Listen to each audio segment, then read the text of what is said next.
es plural. No es Dios, es Dios plural. ¿Está bien? ¿Cuál es la otra palabra que surge de ponerle vocales? Adonai.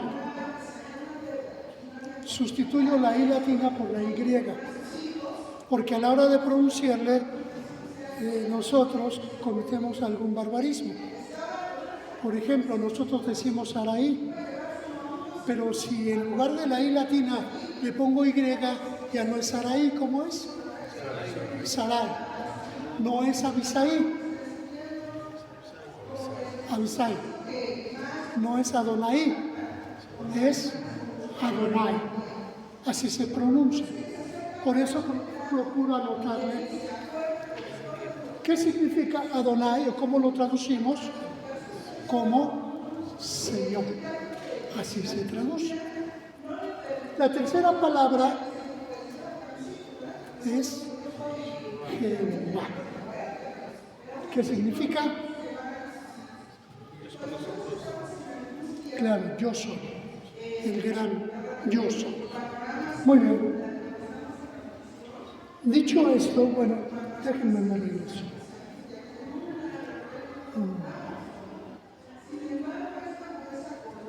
Perdón, me regreso tantito. Me regreso. Si son equivalentes, tenemos la revisión 60, que dice Jehová es mi pastor. Pero ¿cómo dice la nueva versión internacional? ¿No la han leído? El Señor es mi pastor, que para nosotros también es común. ¿Por qué cambia de Jehová a Señor?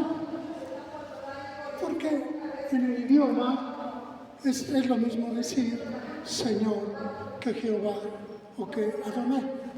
Es exactamente lo mismo. Lo único que cambia es que, como es un idioma consonántico, le estamos metiendo vocales. En ese tenor, díganme por favor, ¿qué dice ahí? Es un idioma consonántico, pero ¿qué dice ahí? Siempre hay alguien que lo dice. No me decepcionen. ¿Ya vieron cómo sí? Porque de tal manera amó Dios al mundo que ha dado a su Hijo unigénito, para que todo aquel que en Él cree no se pierda, mas tenga vida eterna. ¿Cómo supieron? Porque se lo saben de memoria.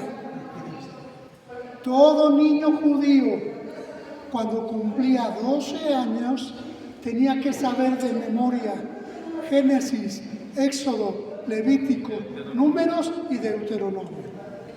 Y para poder ser doctor de la ley, se tenía que saber de memoria todo el Antiguo Testamento.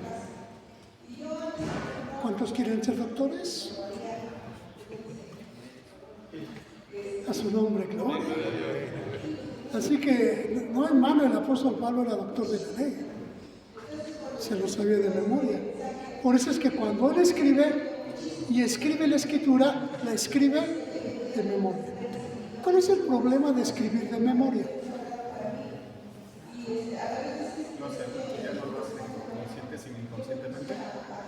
No.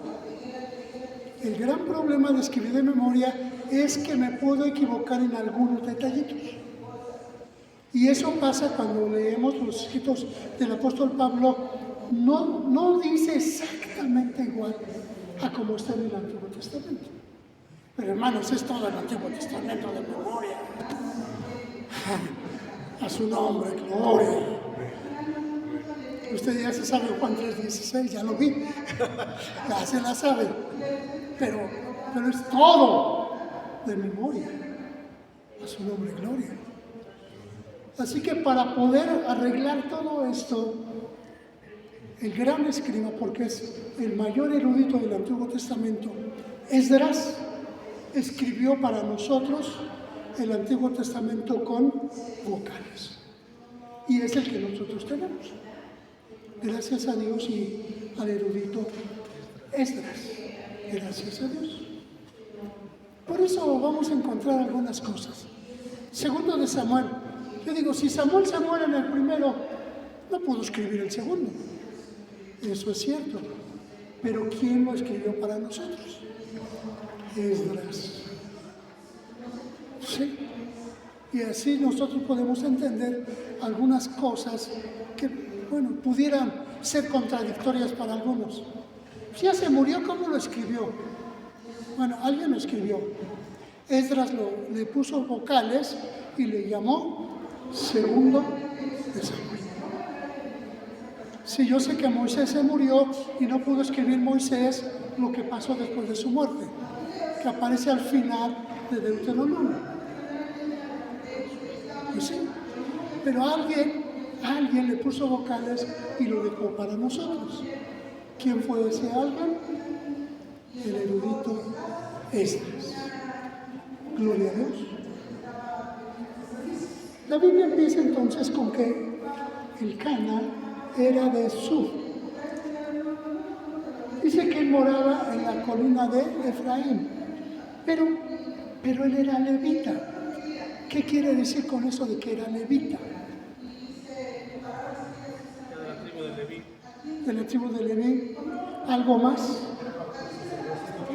Tenía que ser sacerdote. Es decir, los sacerdotes no tenían heredad en la tierra. No podían.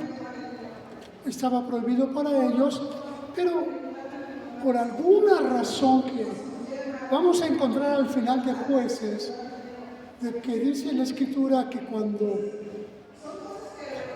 empieza a vivir Samuel, cada quien hacía lo que quería. Bendito sea. Pero bueno, es un problema que cada quien empiece a hacer lo que quiere, ¿o no? Porque entonces ya no hay ley. ¿Qué es la ley? Yo soy ley para mí mismo y lo que yo digo es ley. Es decir, yo puedo cantar en el culto, Jesús es mi Rey soberano, y saliendo de ahí decir, pero sigo siendo rey. Sí, ¿por qué? Porque no nos queremos ajustar ni a las Sagradas Escrituras, ni a los principios que rigen nuestra iglesia, ni al gobierno que rige nuestra iglesia. Yo hago lo que yo quiero. Yo soy pastor para mí mismo, Jehová es mi pastor y no tengo por qué ir a la iglesia. Bueno. Ana era estéril y Penina tenía hijos.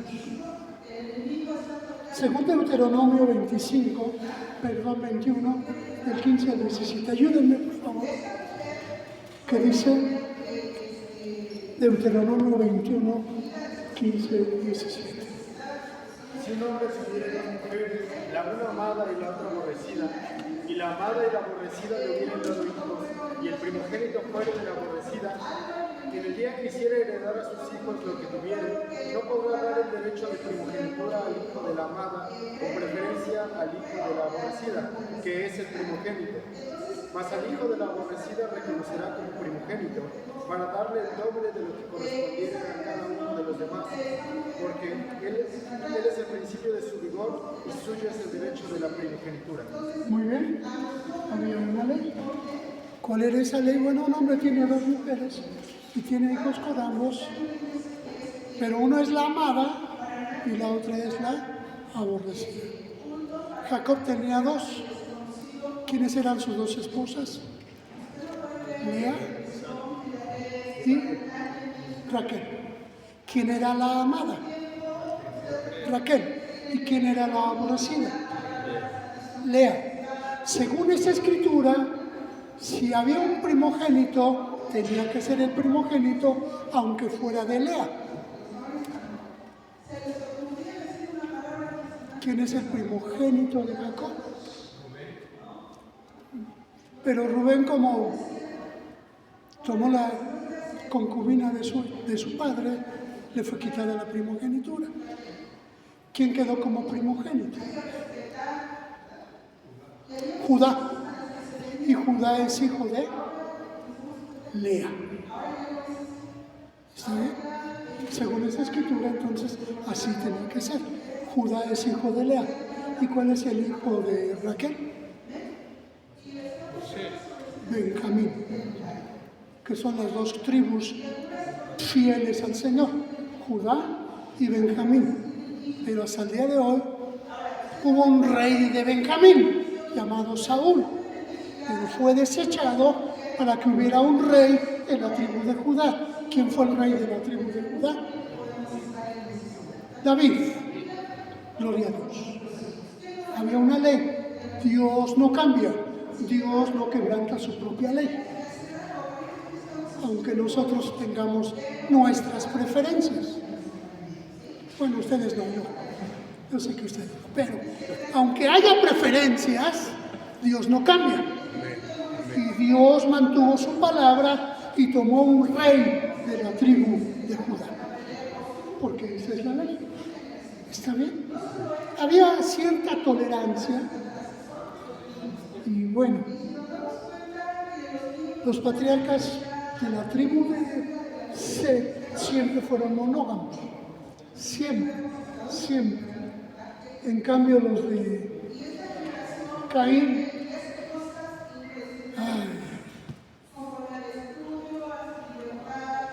Dios le dijo a Caín, ¿por qué mataste a tu hermano? Porque mataste a tu hermano, entonces ahora te castigo y vas a ser errante en la tierra. ¿Y qué le dijo Caín parafraseando el asunto? Dios, te pasas, si nomás lo maté, ¿cómo me mandas a ser errante por la tierra? ¿Y qué fue lo que hizo Caín? Fundó la primera ciudad. Eso es ser errante en la tierra. Y luego, aparte de que fundó la primera ciudad, tomó 2 mujeres. Así somos los seres humanos. No, pero es que mucho el castigo. No, si no es para tanto. No, yo sé que no era para tanto, nomás mató a su hermano. Sí. Pero así somos los seres humanos. Entonces, como muere Abel, Dios le da un nuevo hijo, Set, sustitución, para sustituir a Abel, y de ahí viene la línea de los justos, de ahí nace Noé, de ahí nace David, de ahí nace nuestro Señor y Salvador Jesucristo. ¿Y cuál es la característica? Que siempre fueron monógamos. Gloria a Dios. Sí, por si me están pensando en pedir permiso. No hay permiso. Si no vaya a ser. No vaya a ser. El Cana era un hombre devoto que cumplía con la ley de presentarse delante del Señor al menos una vez al año. Al menos. En rigor, los asientos bien estrictos deberían de ser 3 visitas al año al tabernáculo, según Éxodo 23:17. Eso era de rigor. Pero con el tiempo, ¿a cuánto se redujo? A 1. Así que obligatoriamente todo varón judío tenía que ir a Jerusalén. Bueno, en el tabernáculo aquí estaba en Silo. Tenía que ir al tabernáculo. Pregunta, ¿cuál es la diferencia entre templo y tabernáculo? ¿Cuál es la diferencia entre Estaba templo? establecido y el otro iba acampando. Uno era fijo, ¿cuál? El templo es fijo. El templo es fijo Lo va en y el tabernáculo se mueve. Sí, así es. En el desierto lo iban moviendo. Entonces, ¿este es un templo o un tabernáculo? Es un templo. Mi cuerpo es un templo o un tabernáculo. Somos tabernáculo. Cuando dice templo, que somos el templo del Señor, está diciendo que somos un tabernáculo. Porque andamos de aquí para allá. Pero la presencia de Dios tiene que estar siempre en nuestra vida y en nuestro corazón. A su nombre, gloria. Bueno, quería enfatizar aquí que en el centro se encontraba Silo y buscaron Silo porque estaba en el centro. Era fácil para todos llegar ahí. Era un lugar céntrico. Eso no era. Pero bueno. Tenía que recorrer alrededor de unos 50 kilómetros. Es lo que recorría. 50 kilómetros, claro, en sus posibilidades, caminando o en una bestia de carga, como fuera. Estaba a 20 kilómetros o al norte de Betel, al oriente del camino de Betel, al mediodía, y ahí nos da la ubicación. Por eso quería usar el mapa, pero parece que estuvo muy chiquito. Perdón. Ahora, desde el tiempo de Josué, se instalaron en el lugar del tabernáculo y la alianza por su magnífica posición geográfica al centro de Palestina. Por eso escogieron Silo. Esa fue la razón. Y nada más. No hay otra. Por mucho tiempo, Silo fue el centro de la vida nacional y religiosa de Israel. Allá acudían los hebreos puntualmente el día de los tabernáculos y el año que se celebraba en Silo. La ley obligaba únicamente a quién? A los varones. Eso es importante. Estoy hablando con varones. Pero ¿qué hacía el Cana? Llevaba a toda su familia. Gloria a Dios. Así que si somos legalistas, usted y yo estamos obligados. Pero hay que llevar a la familia, ¿no? No dijeron nada. Hay que traer a toda la familia, ¿no? Gloria a Dios. Esta es la primera vez que aparece Jehová de los ejércitos. Es la primera vez que aparece. Y en adelante 260 veces va a aparecer. Y 2 veces en el Antiguo Testamento. Nada más una. Santiago 5:4. ¿Qué dice Santiago 5:4? He aquí, llama el jornal de los obreros que han cosechado vuestras tierras, el cual por engaño no les ha sido pagado por vosotros, y los clamores de los que habían cegado han entrado en los oídos del Señor de los ejércitos. Jehová de los ejércitos. Es la primera vez que aparece aquí. De aquí en adelante va a aparecer esta expresión. Jehová de los ejércitos. La expresión completa es Jehová Dios de los ejércitos. Porque Él es Dios del cielo, de los ángeles, de los astros, de la tierra, del aire, del agua, del viento, de usted y mío. Es nuestro Dios. Esa es la expresión. Esa es. Gloria a Dios. Ahora aparecen aquí 2 muchachos. Ofni y Finis. Pero bueno. Porque ese era el asunto de gobierno. Elí ostentaba el poder supremo político y religioso, uniendo en su persona el juez y el sumo sacerdote, los dos. Igual en Samuel, igual. Ya después con la monarquía se divide. Uno va a ser el sumo sacerdote y otro va a ser el rey. Se va a dividir. Pero antes de Samuel. Dice primero de Samuel 1:4, y cuando llegaba el día en que el Cana ofrecía sacrificio, daba a Penina a su mujer y a todos sus hijos e hijas a cada uno su parte. Déjenme explicar esto. Parece una distribución desigual, ya lo sé, pero es justo, es justo. Cuando tenemos un problema ahí en casa, gloria a Dios, Dios nos ayude con nuestras esposas, amén. Así que, miren, se hacía el sacrificio, llevaban el cordero, el sacerdote lo desollaba, lo abría en un canal y las vísceras las tomaban y se quemaban íntegras en el altar. Luego ya abría el traía en Caná y la ponía asada sobre el altar. Cuando ya estaba asada, el sacerdote tomaba su grifo y lo enterraba.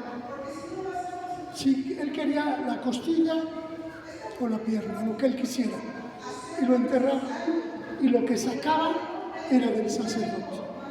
Lo demás se lo entregaba a la familia. ¿Para qué?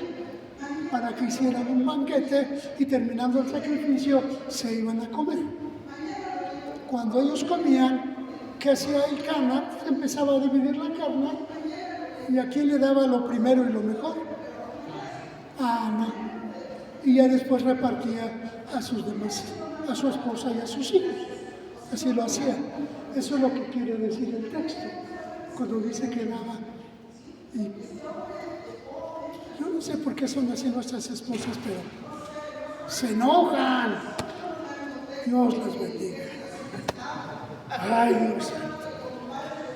Y si están solteros, no saben de lo que estoy hablando, de cuando dicen, oye, ya se enojó, ya estás enojada. No, no estoy enojada. Ay, qué bueno que no está enojada. A su nombre. Literalmente, o sea, lo que dice literal es que le daba una parte por cada orificio de la nariz. Se le daba 2 partes a Ana y a los demás una, que quiere decir que porque era un sacrificio de olor suave a Jehová. Este concepto se va a repetir en toda la Biblia, en toda.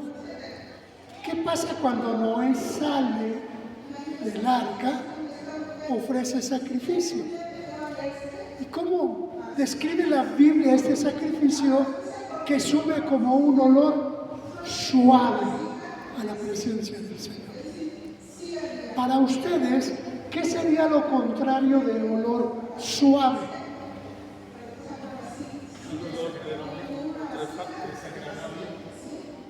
Un poquito más de lo que desagradable.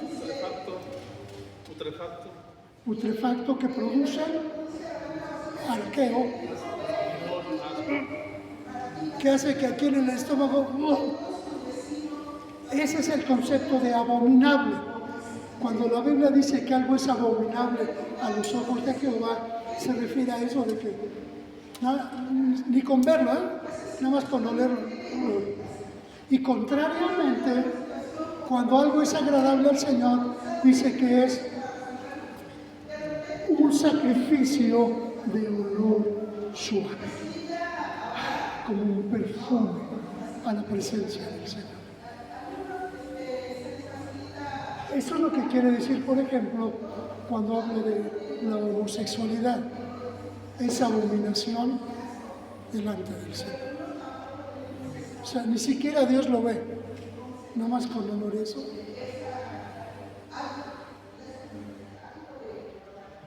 Justo antes de morir el Señor es crucificado el viernes. El miércoles viene una mujer donde Él está, llora y con sus lágrimas enjuga sus pies. ¿Qué hace con sus cabellos? Los seca. Y luego saca un alabastro, un perfume de gran precio. Algunos comentaristas creen que era una herencia, porque era tan caro, que un pobre no lo podía tener. Debió de haber sido su herencia. Y lo rompió, porque el alabastro está sellado. Para poderlo abrir hay que romperlo.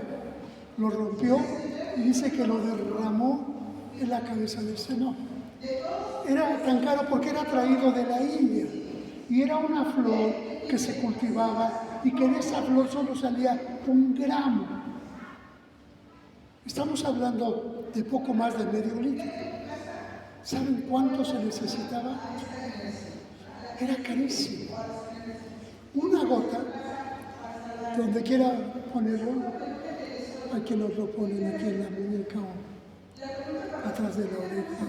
Bueno, donde quiera. Una sola gota duraba una semana. Una sola. Así que rompe el alabastro, viene sobre el cuerpo del Señor su cabeza hasta sus pies. Qué precioso culto de adoración. Pero hubo alguien a quien no le gustó. Oye, qué feo canta. ¿Por qué mejor no le alaba a Dios en su corazón?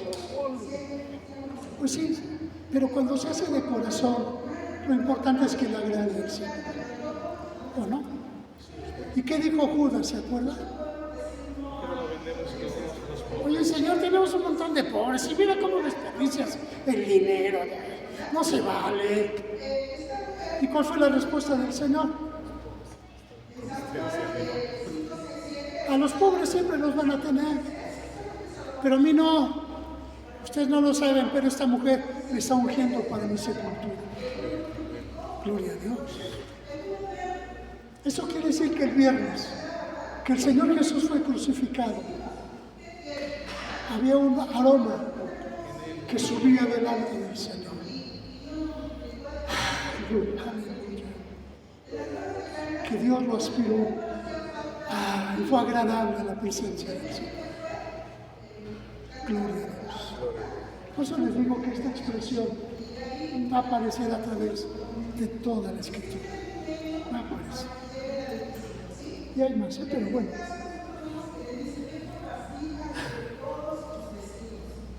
Bueno, estoy entre varones, estuviera entre mujeres que se entienden muy bien entre ellas. ¿Y por qué te enojas? ¿No te fijaste? Me barrió, me vio de arriba abajo. ¿Pero eso qué? Pero bueno, son cosas que uno no entiende, que ellas, ay, cómo les irrita. Es que me barrió, ¿no? ¿Te fijaste cómo me vio? De arriba abajo. Ellas saben lo que sienten. Dios las bendiga. ¿O no? Dios bendiga a nuestras esposas. Dios las bendiga. Y luego le echaba en cara su esterilidad. Creía que era un castigo de Dios. ¿Conocen gente así? Se enfermó, algo hizo, no, segurito, ¿eh? Tiene que pedirle perdón a Dios. No, segurito. Mejor que vaya al altar y se arrepienta. Como si nosotros supiéramos todas las cosas. Dios nos perdone. Los sacrificios pacíficos, bueno, ya les expliqué esta de Levítico.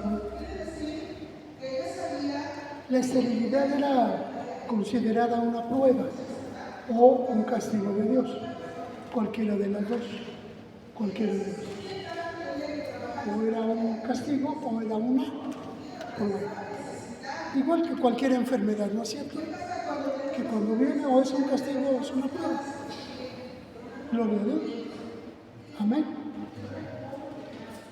¿Por qué lloras? Le preguntaron. ¿Y cuál es la pregunta? ¿No te soy yo mejor que 10 hijos? Y de veras, no tengo aquí a las mujeres. Pero siempre que se lo pregunto a las mujeres, ¿saben qué me responden? ¡No! ¿Que no te soy mejor que 10 hijos? ¡No! Está bien. Dios bendiga a nuestras esposas. Dios las bendiga. Dios las bendiga. La Escritura nos dice que Dios abre o cierra una matriz. Y eso es el poder de Dios, ¿o no? Eso no está ni en nuestra mano, ni lo podemos remediar, solo la mano poderosa de Dios. Preguntas.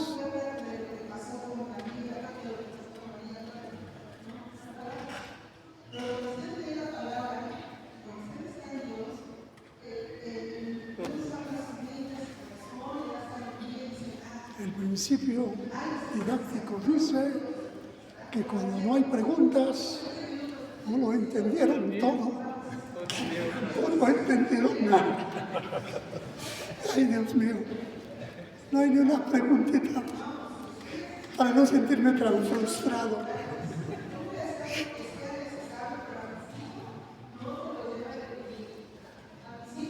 ¿No?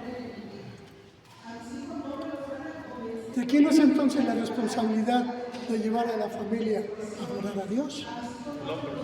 De los varones. ¿Cuántos varones dicen gloria a Dios? Eso, esa es nuestra responsabilidad. ¿Está bien? No solamente es el asunto de dar dinero, no, es el asunto de ser el ejemplo y decir, vámonos. Yo sé que está muy bueno el fútbol, yo lo sé, pero es más importante adorar a Dios que el fútbol. Aunque nadie diga amén. O los amantes del béisbol, no sé. Y gloria a Dios. Gloria a Dios. Entonces, ¿no hay más preguntas? De lo del sacrificio, hermano, perdón, ¿era precisamente quemar o también lo comían? Porque ahorita acabo de decir que lo Son dos partes. El animal lo abrían en canal por la mitad, le quitaban la piel y luego le quitaban todas las vísceras, todas. Las vísceras las ponían primero en el altar hasta que se quemaran. Lo que se quemaba completamente eran las vísceras. Bueno, la sangre la tomaban y la esparcían al pie del altar. La sangre, las vísceras se quemaban y luego ya el animal, como estaba así, lo ponían a asar. Ya cuando estaba asado, ¿cuál era la ley del sacerdote? Tomar su gancho, donde él quisiera, en las costillas o en la pierna del animal. Y lo que sacaba era para él. ¿Así siempre fueron todos los sacrificios desde Caín y Abel? No, los de Caín y Abel fueron totalmente quemados delante del Señor. Sí, estoy hablando del sacrificio del Antiguo Testamento. Por eso es que el apóstol Pablo dice que el que sirve al altar, del altar come, porque tomaba y jalaba. No era todo, era lo que él clavaba y ya, y nada más, lo demás lo regresaba. Ilustrado para nosotros, eso quiere decir que yo que sirvo del altar, no me toca todo. Nada más. Del 10%, la parte que me corresponde, alabo al Señor y con eso Dios me dé sabiduría para vivir.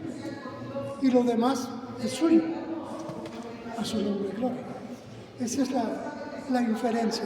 Pero tiene razón. Ahora, ¿qué ofreció Caín? ¿Recuerdas?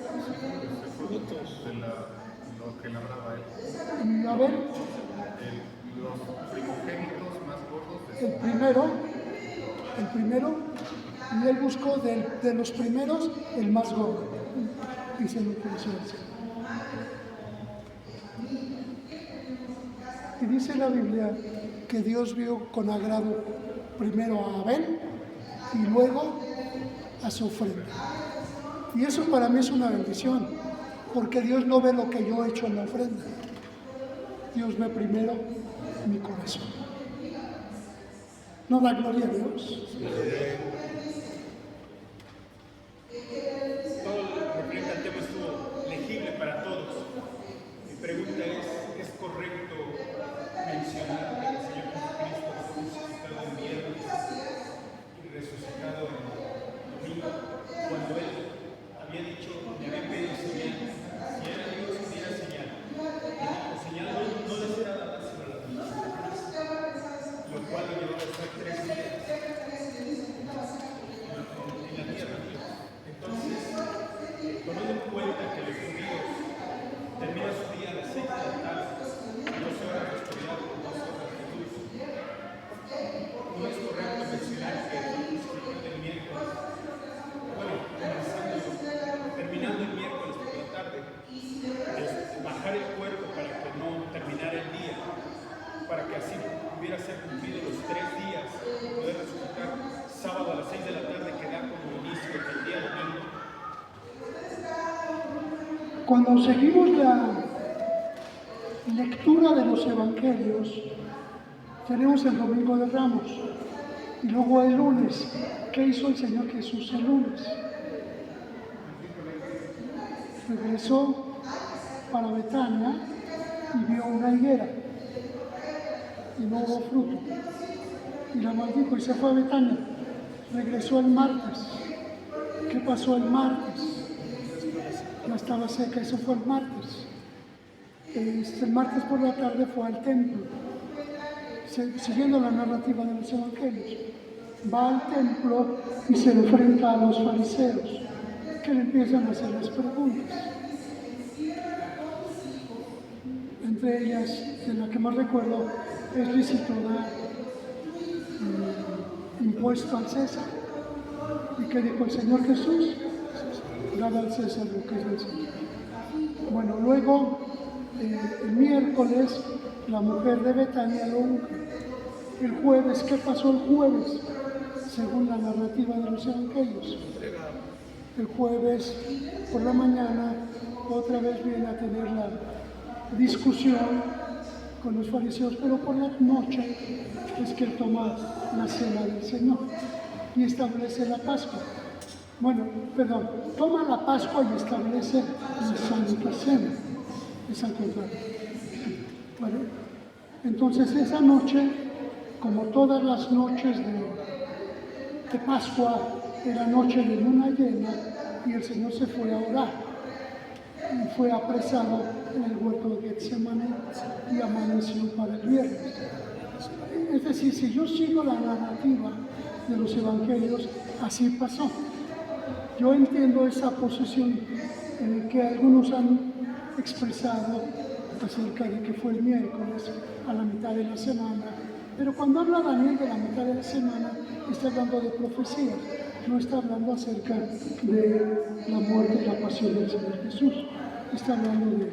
es otra cosa que habla Daniel acerca de la mitad de la semana. Pero si yo sigo paso a paso los evangelios, eso pasó la semana. Así fue como sucedió y son los eventos marcados. Por eso es que nosotros hacemos eso. Los jueves por la noche venimos a tomar Santa Cena. El viernes recordamos la muerte del Señor. Él fue crucificado a las 9, a las 12 del día se hizo tinieblas y a las 3 de la tarde muere. Así va la narrativa. En algunas iglesias el culto lo empiezan para terminarlo a las 3 de la tarde y hay otros que el culto del viernes lo empiezan a las 3. Bueno, ya ese es cada pastor como organice su culto. Pero en realidad, según la narrativa bíblica, así pasó. Eso fue lo que sucedió. Esa es la narrativa, como está en los evangelios. Si seguimos día a día, y es por eso que seguimos celebrando de esa manera. No fue, si lo entendemos así, la narrativa bíblica de esa semana, entonces no fue lo que nosotros supondríamos 72 horas de duración desde su muerte hasta la resurrección. Fue algo simbólico, 3 días, se puede entender así, como el primer día es crucificado, el sábado se atraviesa el sábado, pero al siguiente día, el primer día de la semana, domingo para nosotros, ahí es cuando él ya se manifestó su resurrección. Entonces no es el 24 más 24 más 24, No. sino simbólicamente se puede decir que él hablaba de que se levantaría de la tumba. Además, bueno, no tengo la memoria, pero tengo algunas escrituras que nos hablan de cómo los judíos tienen la idea de los días y nosotros que tenemos el calendario romano. 6 días después dice Marcos, pero Lucas dice 8 días después. Pero vamos a pensar, domingo, 6 días después, lunes, martes, miércoles, jueves, viernes, sábado. Después del sábado, ¿qué viene? Domingo. Entonces, después de 6 días, que dice Marcos, es domingo. Pero nosotros, cuando decimos de hoy en 8, estamos hablando hoy domingo y de hoy en 8 es el domingo. Si seguimos la concepción hebrea del tiempo, de 6 días después, entonces lunes, martes, miércoles, jueves, viernes, sábado, caemos en domingo. Pero es según cómo miden los tiempos, tanto los judíos como los romanos. Y bueno, yo crecí como ustedes en una sociedad que tiene la concepción del tiempo romana. Pero no, o sea, si fuera romana, sería así como dice nuestro pastor. 72 horas, ¿verdad? Ajá. Ajá, muy bien. Serían los días, pero no son las horas. Es la concepción judía del tiempo. Este día, el día que sigue y el otro día. Es así como se vive. ¿Está bien? Sí. Sí, no, se inicia Shabbat, viernes Shabbat, sale Shabbat, los días son 3 días. Sí. No como con los Shabbats o así, el Shabbat las horas, con el día nuevo, sí forman 3 días judíos. Sí, cambia mucho. El otro día investigué porque estaba dando mi clase, recuerdo, si no mal recuerdo fue en el 2004 que cambiaron la ley. Y en el 2004 en México el primer día de la semana es lunes, ya no es domingo. ¿Por qué lo cambiaron? Porque obligatoriamente el día de descanso es el séptimo día. Si el primer día de la semana es lunes, ¿cuál es el séptimo día? El domingo. O sea, nuestro día de descanso legal es domingo. Estamos obligados a trabajar sábado. Y ahí fue donde obligaron a trabajar en sábado. Con ese cambiecito. Así lo disfrazaron bien bonito. Y en 2004 cambió la ley. Y en ese cambio de ley, obligatoriamente las personas deben trabajar en sábado. Hoy nuestros políticos nos hacen promesas de reducir a 40 horas. Ay, bueno, Dios los bendiga, Dios los bendiga. Amén. Pero así trabaja la ley, así la manejan. Saben manejarla. No, son conceptos legales. Muy bien. Estoy en tiempo, entiendo yo. Si no hubiera más preguntas, mis amados hermanos.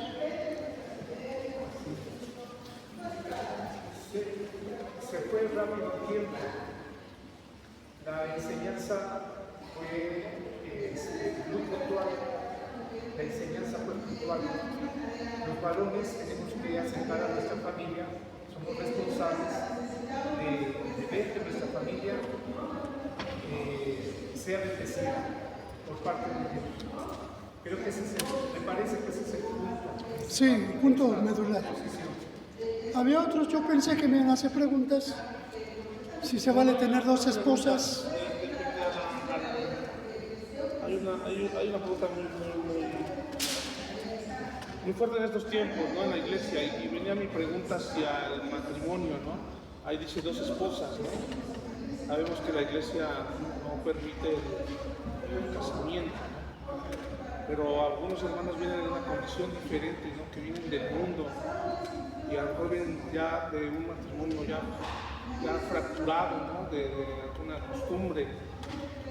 Y ellos vienen e ingresan a la iglesia. Ellos en cómo se pueden ellos abordar a volverse a casar o estar viviendo así tranquilos. ¿Cuál es lo que corresponde en la Biblia ese consejo? Aunque eso es requiere un poquito de más tiempo para contestarlo. Pero mire, si yo trato hacia una persona que no conoce a Dios, lo más justo sería que de igual manera tratara a alguien dentro de. ¿O no? Porque la ley que aplica allá debe de aplicar acá. Si el de allá es sí, el de acá también es sí. Si el de allá es no, acá es no. Ahora el pasaje, tengo 10 minutos, ¿me ayudan? Vamos a Mateo.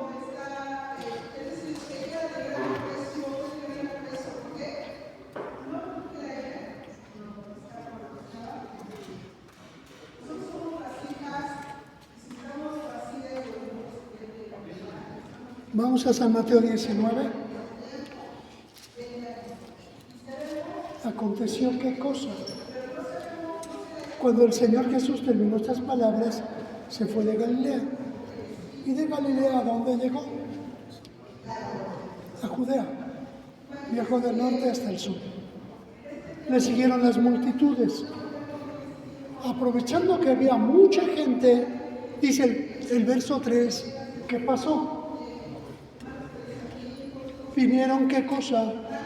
Unos fariseos. Y entiendo que su pregunta no tenía el corazón del hermano. No lo tenía. Porque ellos hicieron la pregunta, ¿para qué cosa? Para tentarlo, dice, ¿verdad? Para tentarle. Y es que hay gente así, que luego hace sus preguntitas. A ver, ¿Dios es todopoderoso? Sí. Entonces, si Dios es todopoderoso, ¿puede hacer una piedra tan grande que Él no pueda cargar? Esas no son preguntas de un corazón limpio, ¿verdad que no? Esas son preguntas así, nada más como para ver, vamos a tirarle un buscapiés, ¿o no? Algo así hicieron los fariseos. La pregunta no nace de un corazón limpio, sino nace de alguien que quiere tentarle. ¿Cuál fue la pregunta? ¿Es lícito al hombre qué cosa? Repudiar. Tradúzcame la palabra repudiar como divorcio. Tradúzcala así. ¿Es lícito el divorcio? Esa era la pregunta en el fondo. ¿Qué dijo el Señor? ¿Se vale el divorcio? Él dijo sí. Y los fariseos decían sí. ¿Dónde está entonces el asunto? Por cualquier causa. Ese era el punto. ¿Se vale el divorcio? Dijo el Señor Jesús, sí. Por fornicación. Hay una excepción a la regla. ¿Se vale? Ellos decían, por cualquier causa. ¿Qué es cualquier causa? Que viene el matrimonio y la esposa no sabe planchar. Ah, ¿no sabes planchar? Aquí está la carta de divorcio, te me vas, órale, de regreso a la casa de su madre, órale. Podían hacer eso, por cualquier cosa, por cualquier causa. Y mis hermanos, ustedes que se han casado lo saben. De recién casados hay cosas que nuestras esposas pues no saben hacer. Que gracias a Dios al tiempo van aprendiendo. Igual. ¿Verdad? Igual. O sea, uno tiene que construir así su hogar. Así que esta ley que ellos tenían era muy machista, ¿no? O sea, yo puedo con la mano hasta la cintura divorciarme y volverme a casar. Y el Señor Jesús dijo, en el principio no era así. ¿Qué fue en el principio? El hombre dejará a su padre y a su madre y se llevará a su mujer y serán una sola carne. Ah, sí, pero Moisés nos mandó dar carta de divorcio. Sí, es cierto, porque tienen un corazón duro, porque ustedes golpean a sus mujeres, porque ustedes las humillan, porque ustedes las menosprecian. ¿Qué creen que a los ojos de Dios, a Dios no le duele su corazón ver cómo la tratan ustedes? ¿Ustedes creen que Dios permanece indiferente cuando ven que una mujer está sobajada? ¿Ustedes creen eso? No. Al principio no fue así. Está bien eso en Deuteronomio, pero en Génesis no fue así. Bueno. Aparte, dice el verso 10, aparte sus discípulos le volvieron a hacer la misma pregunta. ¿Y qué fue lo que dijeron sus discípulos? Si esa es la condición, mejor no me caso. ¿Así? ¿La tengo que aguantar toda la vida? No me caso.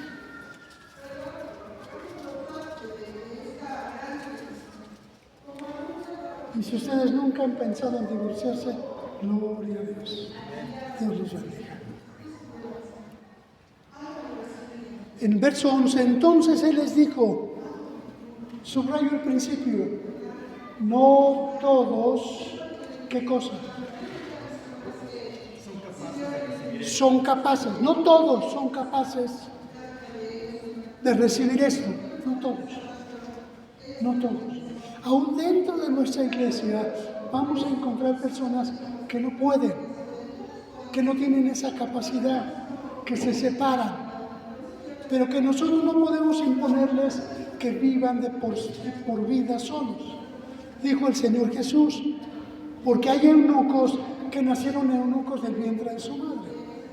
Hay quienes nacieron sin apetito sexual, hay quienes nunca se van a casar. En su mayoría son mujeres. Yo sé que usted conoce alguna que nunca se casa. Y también yo conozco hombres que nunca se casan. Hay otros, dijo el Señor Jesús, que son eunucos por los hombres. Cuando un hombre rico del Medio Oriente tiene sus mujeres su harén, contrata a un hombre para que se les cuide. Pero para estar seguro de que no lo va a engañar, ¿cuál es el precio de que cuida a sus mujeres? Lo castran. Lo hacen eunuco, ahora sí ya, cuídamelas. No, pues sí, no, pues ahí está.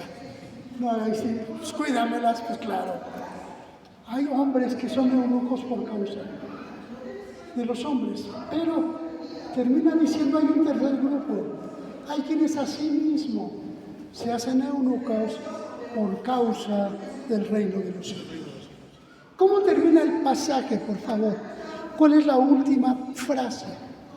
El que sea capaz de recibir esto. Y el que sea capaz, sea. Porque no todos van a tener esa capacidad. Y eso, mis hermanos, ustedes y yo, se lo tenemos que dejar a la soberanía de Dios. Porque solo Dios sabe si alguien es capaz y si alguien no puede. Y si no puede vivir solo, yo no le puedo exigir que viva solo. Y si se vuelve a casar, bendito sea el Señor, yo le pido a Dios que sea muy feliz, que construya un buen hogar y que alabe al Señor y que continúe en los caminos del Señor y que siga adelante para la gloria de su nombre. Y si el Dios todo soberano le otorga la salvación, allá en el cielo yo seré el primero en alabar y bendecir el dulce nombre del Señor. Porque eso es un asunto que está solo en la bendita mano de Dios. Solo Dios sabe quién es capaz y quién no es capaz.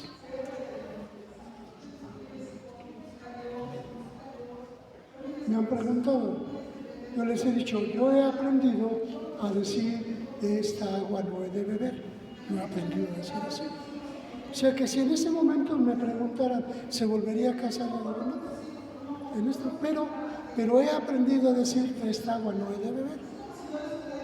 Adelante, pues quién sabe, ¿no? Pero en este momento, ahorita, si me preguntan, ¿usted se volvería a casar? Me lo han preguntado, yo no. Pero hay gente que no puede vivir solo. Amén. Y nosotros no tenemos el derecho de juzgarlos.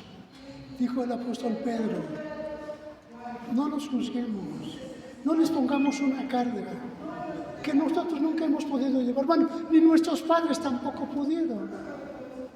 Mejor, aquel Dios que le salvó a usted y que me salvó a mí, vamos a pedir que los salve también a ellos.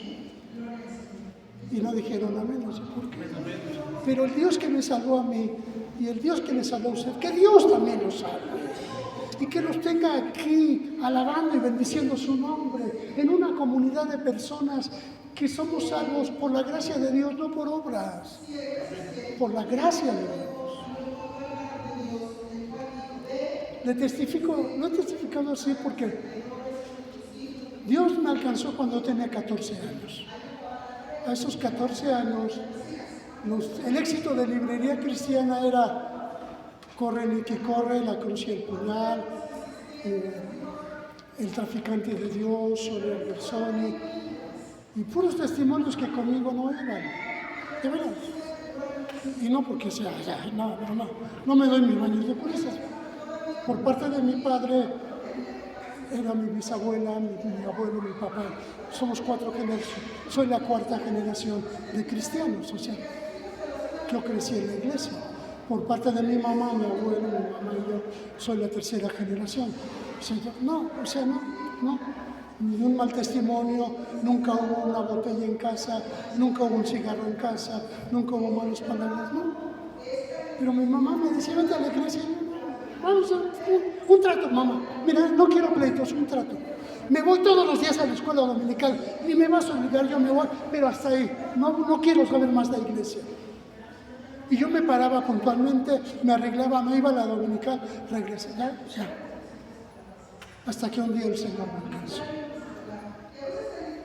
Porque he escuchado testimonio de gente que dice, si Dios me hubiera alcanzado en mi juventud, nunca hubiera hecho esto, nunca.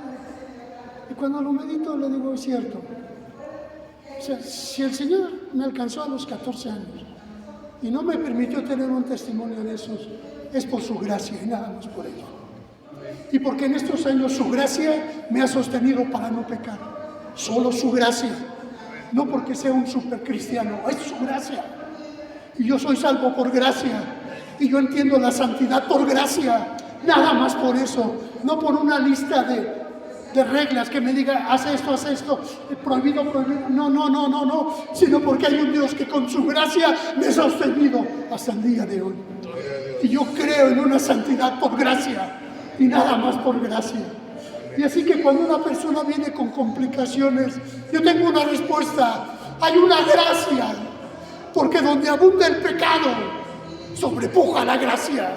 Y hay una gracia mayor que les puede ayudar a salir adelante. Porque mi corazón pastoral es que todo mundo sea salvo. Todos. Aleluya. Por la gracia que me ha salvado y me ha sostenido hasta este día. Nada más por eso.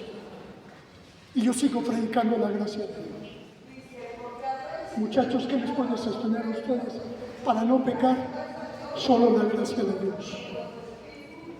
Varones de edad madura, ¿qué nos puede sostener para no pecar? La gracia de Dios. Y nada más. No hay más.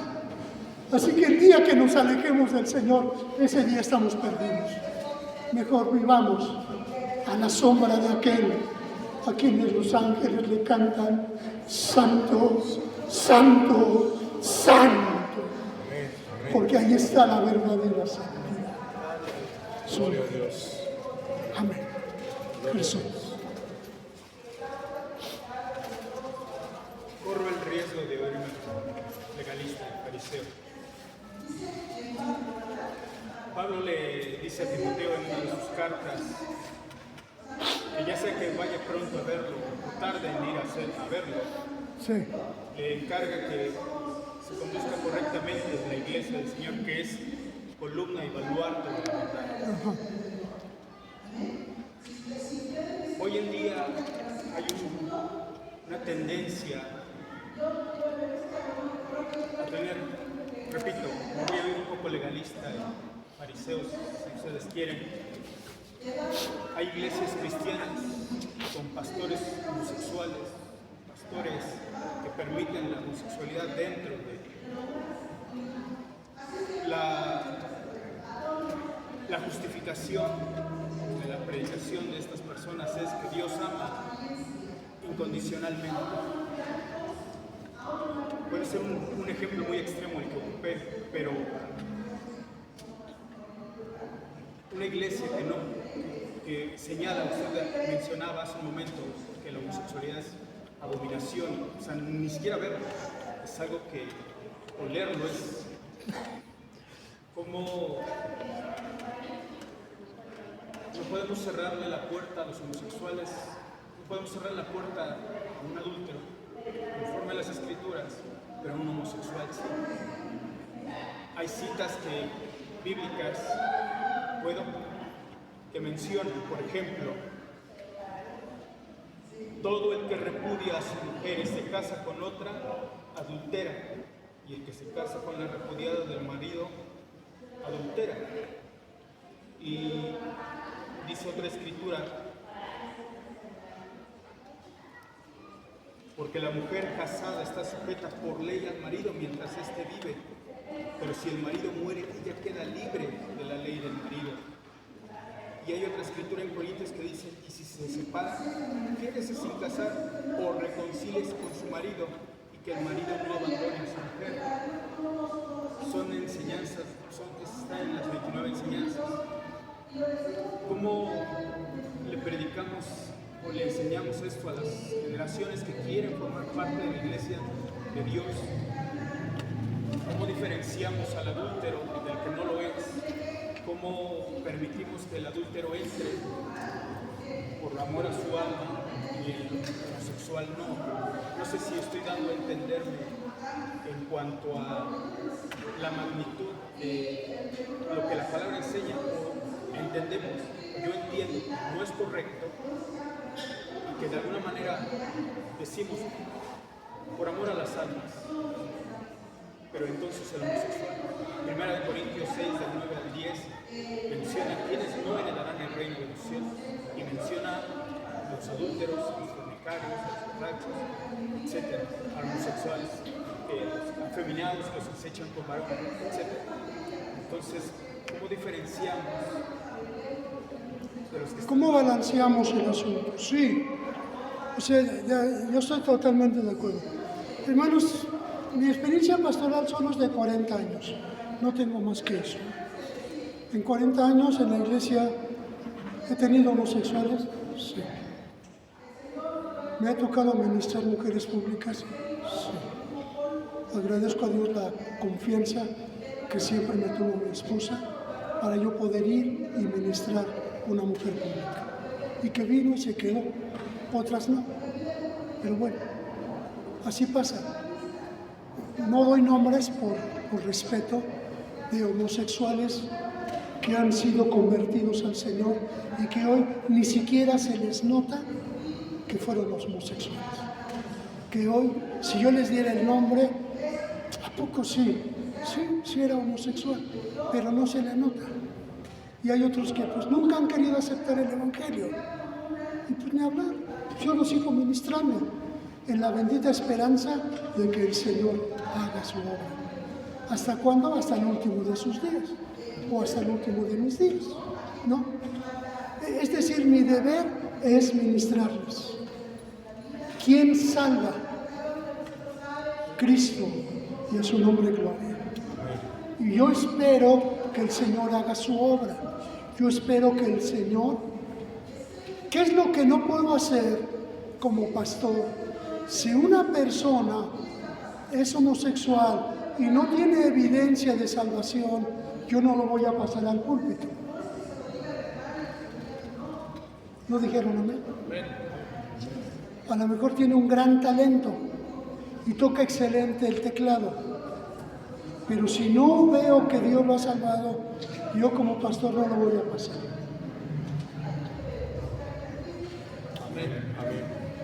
Y no solo con ellos, porque cualquier otro, con cualquiera, que no tenga evidencia de salvación, porque le estamos sirviendo al Rey de Reyes y Señor de Señores.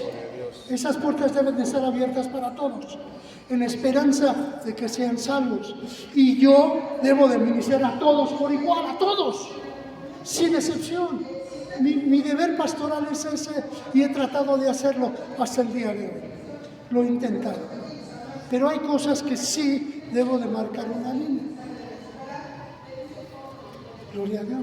Hasta que no haya una evidencia de salvación, no puedo ir un paso hacia allá.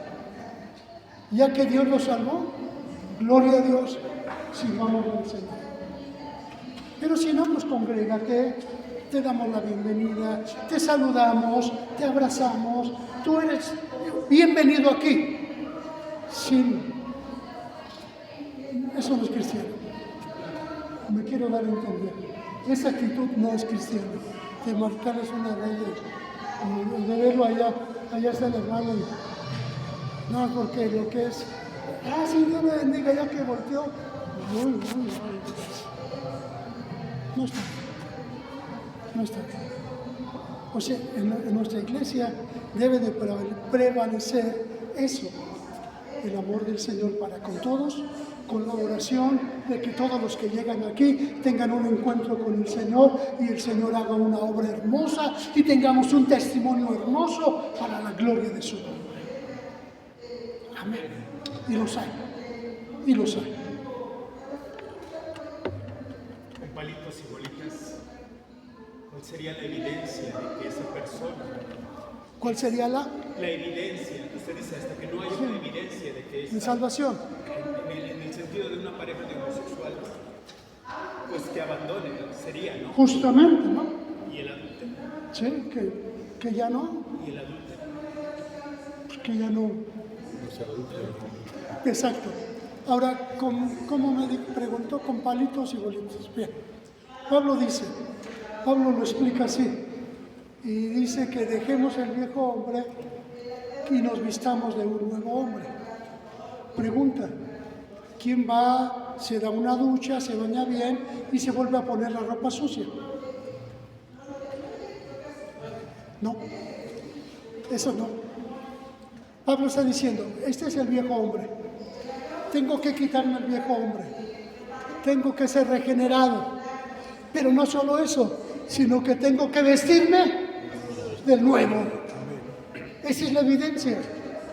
Debe de haber evidencia de que hay una nueva criatura en Cristo Jesús. Y eso, ¿cómo lo dijo Juan el Bautista? El que robaba, que ya no robe. Y el policía, el soldado, así le dijo, ¿verdad? ¿Qué les dijo a los soldados?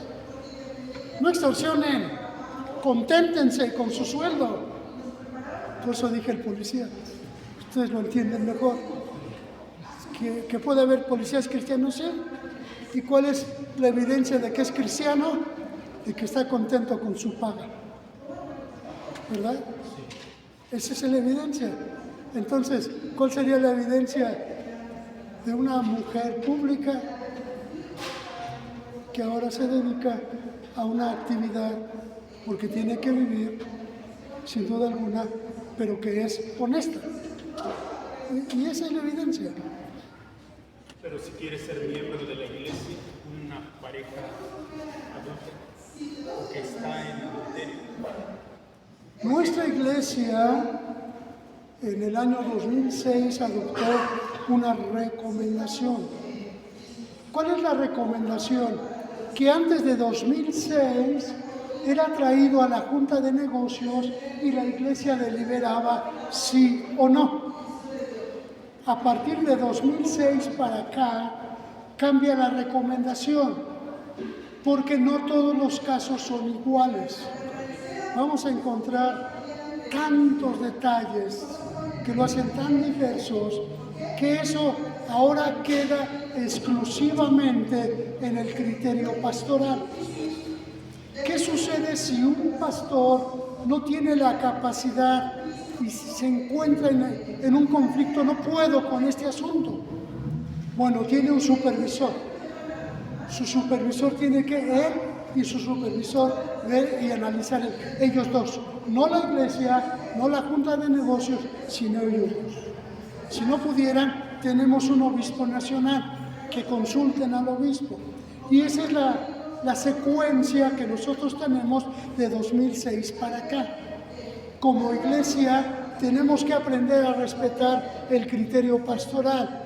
Si un pastor bautiza a una persona o a un matrimonio y les hace el pacto de membresía, tenemos que descansar en que ya hizo la investigación, en que ya agotó todo lo que tenía que agotar y que si no tenía el criterio o tenía una duda, hizo una consulta y tenemos una autoridad sobre de nosotros, que esa autoridad le dijo, está bien, y que ellos determinaron. Entonces nosotros vamos a descansar en ese criterio. Ya no descansa en el criterio de una iglesia o de una junta de negocios. De 2006 para acá cambió eso y ahora. ¿Por qué? Porque el pasaje que nosotros leímos, el Señor Jesús tuvo la pregunta pública, pero aparte, dice la Biblia en Marcos, que aparte sus discípulos, es decir, ya a solas, estaba con su ministerio y al ministerio le dio las instrucciones para que ellos trataran exclusivamente esos asuntos. Entonces, tenemos que darle toda nuestra confianza a nuestros líderes en la iglesia para que si ellos agotaron todo lo que tenían que agotar, pregunta, investigación, etcétera, etcétera, etcétera, y lo hicieron y dijeron sí, gloria a Dios. Y nosotros también tenemos que levantar nuestras manos y decir gloria a Dios. Algo visible son los frutos del Espíritu, ¿no? Lo más visible. El fruto. Lo más visible son los frutos del Espíritu. Sí, Servicio, amor, paz, benignidad, sí. esperanza. Sí, en asuntos de frutos, Experimentan los frutos del Espíritu. hay frutos de arrepentimiento, hay frutos del Espíritu, hay frutos de labios, y hay muchas evidencias que todo pastor sabe y lo entiende como pastor. O sea, uno como pastor sabe distinguir quién sí y uno, quién pues, le está luchando, porque también hay quienes le están luchando, de verdad. Y nosotros les ayudamos en su lucha o no. Porque es nuestro deber. Está luchando, pues voy a ayudar. El hermano y luego el hermano. Comité disciplinar estuve pastoreando 14 años en la ATP. Ajá. Claro. Gracias a Dios.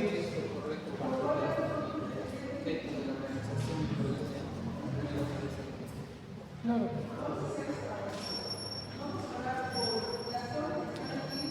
En el año de 1990, ya son más de 30 años, hermanos. En el año de 1990, en ese año, hubo un cambio. El hermano Billy Murray cambió. Porque antes de 1990 teníamos una interpretación literal. Esa era nuestra interpretación bíblica literal. Y él llamó a la asamblea y puso un comité para que hiciera una interpretación histórico-gramatical. En esta semana estará sesionando, gracias, en esta semana estará sesionando el comité de doctrina en la asamblea y ya presentó su reporte, ya lo leí, no sé si ustedes ya lo leyeron, pero ya lo leí como 4 veces de arriba abajo, porque tenía la curiosidad, subrayé, hice mis propias preguntas, mis propias respuestas, y si Dios me concede voy a conectarme a internet y voy a ver la sesión de negocios en la asamblea, que de veras, todas las asambleas de principio a fin, yo me veo la sesión de negocios. Luego en las tardes no alcanzo a ver todo el culto, pero la sesión de negocios no me la veo. No cambió. Por ejemplo, por darles un ejemplo, literalmente nosotros teníamos una interpretación bien literal y no usará la mujer vestidura de hombre, ni el hombre vestidura de mujer. Pero hay otra escritura en Deuteronomio donde dice que es pecado utilizar ropa con combinación de hilos, no combinarás los hilos. Es decir, si yo no tengo camisa 100% algodón, entonces mi camisa o es algodón y poliéster o es otra combinación de hilos, y creo que todos los que están aquí, quítenme de la duda, están en pecado. Porque usan combinación de hilos, si no en la camisa, en el pantalón. Pero en esa combinación, ¿por qué? Porque es una interpretación literal. Si yo me voy a la interpretación histórico-gramatical, en la histórica gramatical, la historia me dice que los pueblos donde llegaron los israelitas, sus altares tenían gradas. El ejemplo más claro es cuando Moisés sube a la montaña para recibir las tablas de la ley, y cuando él viene bajando, su siervo Josué le dice: Señor, oigo gritos de guerra. Y Moisés dice, no es cierto, son los gritos de guerra. Habían hecho un altar con sus gradas, obviamente, su becerro de oro, y aquello era una fiesta de lujuria. Eso es lo que era. ¿Por qué? Porque los pueblos como Egipto y los cananeos, al tener gradas, los sacerdotes usaban las túnicas de mujer que eran cortas, abiertas, y no se ponían ropa interior. Así que ¿sabe qué pasaba cuando subían las gradas? Y luego si subían a una sacerdotisa, igual, con la túnica abierta y sin ropa interior, ¿sabe lo que pasaba allá abajo? Ocasionaba en la gente la lujuria. Y esa fiesta terminaba en una abominación al Señor. Cuando yo estudio eso, entonces lo que me está diciendo es que en el tiempo bíblico Dios les prohibió que el altar tuviera gradas y que el sacerdote tuviera una vestidura específica, como está marcado, para evitar que, como los pueblos paganos, hubiera, en lugar de un culto de adoración, lujuria. Ese cambio nos llevó a analizar otro texto, el de Apocalipsis 2. Mira bien de dónde has caído y qué cosa. Haz tus primeras obras. Literalmente, ¿cómo interpretábamos ese versículo? Decíamos, ¿cuáles son las primeras obras, pastor? Arrepentirse y volverse a bautizar. Sí. Y nosotros obligábamos a la gente a volverse a bautizar. Vente, ¿ya? Y lo volvíamos a bautizar y le hacíamos el pacto. Pero la interpretación histórico-gramatical no es esa. Hoy tenemos una interpretación histórico-gramatical, y en la interpretación histórico-gramatical, la iglesia de Éfeso era la iglesia evangelizadora. Fue la iglesia que pobló casi toda la península, casi todo Asia, toda esa península la llenó de iglesias. Yo reconozco tus obras, que eres trabajador. No solo eso. Bueno, tienes la capacidad, Dios le dijo a Éfeso, de reconocer a aquellos que se dicen ser apóstoles y no lo son. Puedes hacer eso. La iglesia tenía tal espiritualidad y discernimiento que podía hacer eso. Si hay una iglesia que es ardua y trabajadora, era Éfeso. No había otra. En toda el Asia Menor no había otra. Más o menos, en mi opinión, y eso siempre lo he dicho, es mi opinión. En mi opinión, ¿cuántos miembros tenía Éfeso? En mi opinión, alrededor de 15,000 miembros. Y a una iglesia trabajadora, evangelizadora, que tenía discernimiento espiritual, le dice: pero tengo contra ti que has perdido tu primer amor. ¿Cuál es el primer amor? Entonces, entendemos que uno puede hacer las cosas mecánicamente, que uno puede venir y palmear y hacerlo mecánico, que uno lo puede hacer, que yo puedo subir al púlpito y predicar mecánicamente, pero hay alguien que conoce el corazón. Amén. Y ese alguien me está diciendo: ven. Has perdido tu primer amor.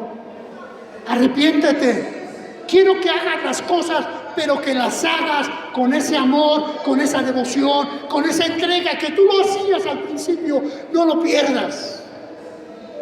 Entonces, aquello de volverme a bautizar quedó en el 1990. Y 30 años después, no podemos seguir bautizando a la gente otra vez, sino tenemos que buscar evidencia en la vida de una persona. Amén.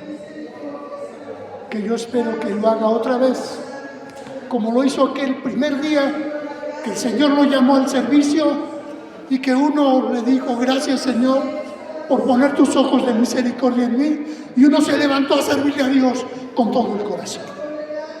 Cuando eso existe, uno ha regresado a su primer amor. Y se espera que todos aquí hagamos eso para la gloria del Señor.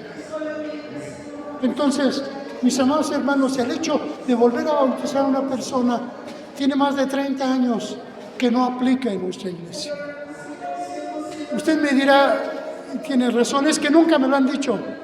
Tiene razón, yo lo sé, pero no, esa no es mi responsabilidad. ¿Sabe qué pasó? Y el hermano Ortiz se paró siempre firme, porque la asamblea dijo, ya no queremos que después de la asamblea los acuerdos vayan y se los enseñen a la gente. Queremos que ahora todo el mundo lo lea por internet. ¿Y sabe cuántos leen por internet los acuerdos de la asamblea? Pues, casi nadie, casi nadie. A mí porque me gusta, me atrae, y desde siempre los he leído y los he tenido. Pero me asombró el día que el supervisor me dijo, hermano, quiero que me enseñe, que vayamos por las regiones y nos enseñe, por favor. En 1994, ¿cuál es nuestra posición de apóstoles y profetas? Pues eso es desde el 94. Y yo le enseñé por todo este país. Ahí anduve desde Yucatán hasta Tijuana, haciendo seminarios pastorales para que los pastores supieran cuál es nuestra iglesia, cuál es su posición acerca de apóstoles y profetas. Desde 1994. Pero el problema es que el acuerdo fue que ahora todo se publica por internet y todos tienen la obligación de leerlo. Tengo otro conflicto, porque a lo mejor lo leo, pero no lo entiendo. Yo necesito que alguien me lo explique un poquito mejor, con peras y manzanas, dice el hermano. Así, uno con otro y otro, y de la manera más sencilla para que sea entendible. Sí, lo necesitamos. He intentado, Dios lo sabe, con cada supervisor decirle, vayamos, hagamos una reunión para explicar los acuerdos de ese, para que sepamos los acuerdos de ese. Porque es importante saber cómo opera hoy nuestra iglesia, no en el 90, ya son más de 30 años. Algunos de ustedes todavía no habían nacido. ¿O me equivoco? Y que nuestra iglesia ha cambiado mucho, que tenemos que explicar cuáles son los cambios, tanto prácticos como doctrinales. Ha cambiado mucho. Amén. Vuelve a su primer amor. Usted recuerda ese día, ¿no? Que Dios lo llamó y que lo llamó al servicio y que uno le entregó al Señor, ¿verdad? Su corazón. Bueno, todavía cuando en cada convención Dios me vuelve a dar la oportunidad de servirle, le pido a Dios ese día, gracias por la inmensa oportunidad que me das de servirte. Te quiero servir con mi corazón y todavía quiero servirle. Ya no tengo toda la salud, pero todavía quiero servirle con todo mi corazón y así, con fuego, con capacidad, con intelectualidad, con todo. Y quiero servirle a mi Señor, se lo quiero servir. Él lo merece. ¿Por qué no? Perdón, hermano, creo que ya, ¿verdad? Perdón, disculpe. Amén.